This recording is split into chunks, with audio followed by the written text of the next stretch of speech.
Right news in details. Ambedkar Konaseema జిల్లా టానేలంక SC గురుకుల బాలికల పాఠశాలలో ఫుడ్ సేఫ్టీ అధికారులు తనిఖీలు నిర్వహించారు. కాలం చెల్లిన రాగిపిండి ప్యాకెట్లు, కుళ్ళిపోయినటువంటి కూరగాయలను అధికారులు గుర్తించారు. బాలికల ఆరోగ్య పరిస్థితిని వైద్య బృందాలు పరీక్షించగా ఎలుకలు కొరికిన గాయాలను గుర్తించారు. ఇక వెంటనే వైద్యులు బాలికకు చికిత్స అందించారు.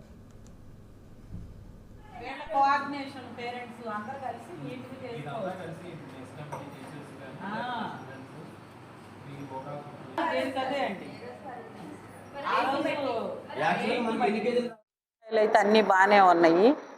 రాగిపిండి ఒకటి ఎక్స్పైర్ అయింది, దాన్ని తీసేసారు. మెస్ కమిటీ వాళ్ళకి, ప్రిన్సిపల్ గారికి, అందరికీ ఫుడ్ ప్రిపరేషన్ మీద తగు జాగ్రత్తలు వహించవలసిందిగా కోరటం అయింది.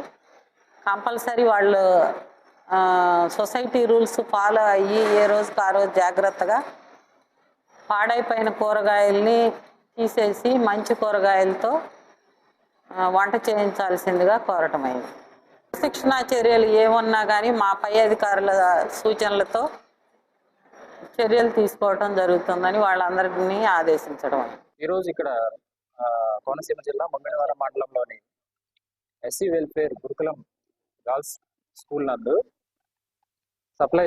హాస్టల్లో సప్లై చేస్తున్న ఫుడ్ క్వాలిటీ బాగాలేదని చెప్పి ఫుడ్ కమిషన్ వారి నుంచి వచ్చిన కంప్లైంట్ మేరకు assistant food controller B Srinivas గారి ఆదేశాల మేరకు ఈరోజు ఈ స్కూల్కి ఇన్స్పెక్షన్కి రావడం జరిగింది.